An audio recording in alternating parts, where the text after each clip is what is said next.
How do vocal cords create sound? Well, vocal cords or vocal folds, as they're sometimes called, they're attached inside your throat, and they kind of go together like this. And when you breathe, they're open, and then when you push sound through, they sort of hit back and forth like this. So one side's open while the other side is closed, and the vibration that is caused from them hitting together like that is what causes the sound. What does the diaphragm do? Like, how does it support our sound? The diaphragm actually pulls the air into the lungs. When the diaphragm contracts, air gets sucked into the lungs, and so that's basically, well, without that muscle, we can't breathe. And so the diaphragm doesn't necessarily support your sound. It's the abdominal muscles that push the air out of your lungs that actually support the sound. Why can people of the same genders have different ranges, like basses and tenors? Sure. Well, just like if you have like a string instrument, you have a cello and you have a violin. The violin and the cello work the same as far as the way the sound is produced, but the length of the strings and the size of the strings creates different pitch levels. It's the same way with people. You could have a man with longer, thicker vocal folds, or a man with smaller, thinner vocal folds. And just with any sound, the larger it is, the lower the frequency is going to be, and then the shorter or the thinner the folds would be, the higher the pitch would be.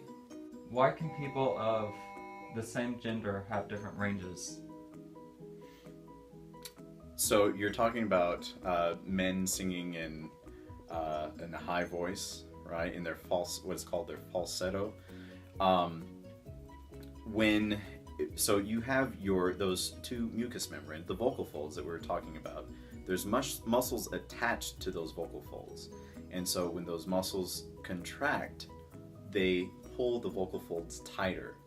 So when air passes through them, the vibration is a much quicker, and so that way it makes the pitch a lot higher. So a man can sing up in a female's range by contracting those muscles, making the vocal folds tighter.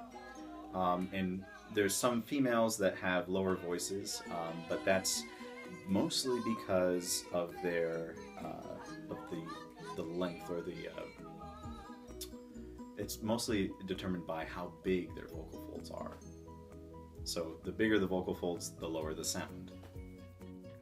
This one's pretty much the same.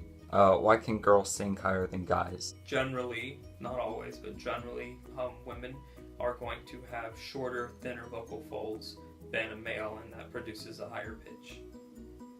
How can you control that?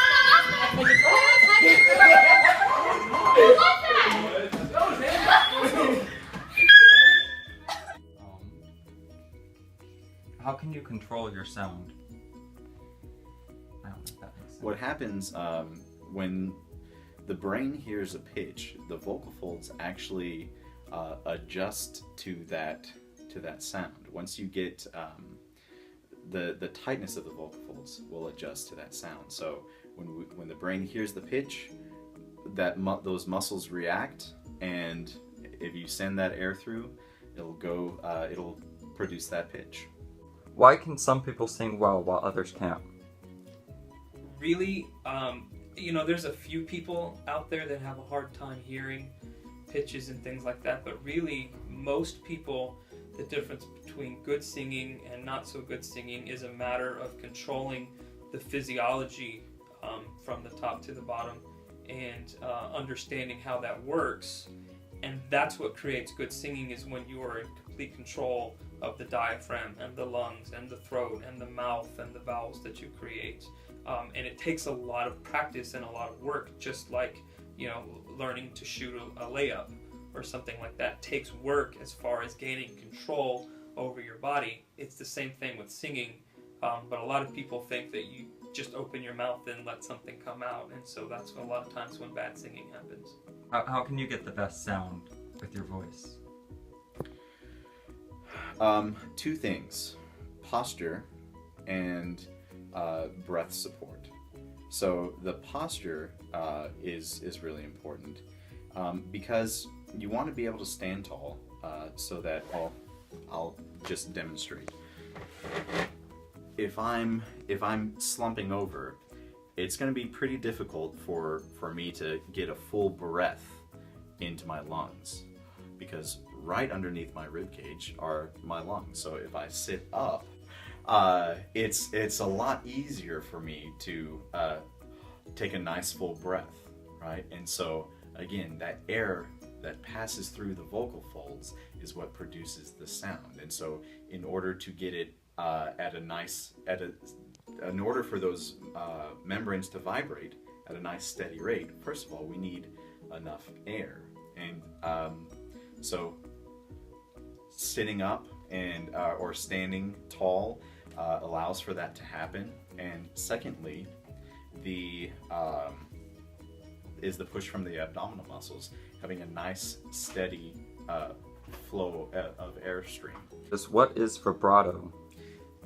Vibrato is a natural wave-like pitch fluctuation, so where the pitch comes up and down, and it happens naturally in adult singing. So we talked earlier about the folds.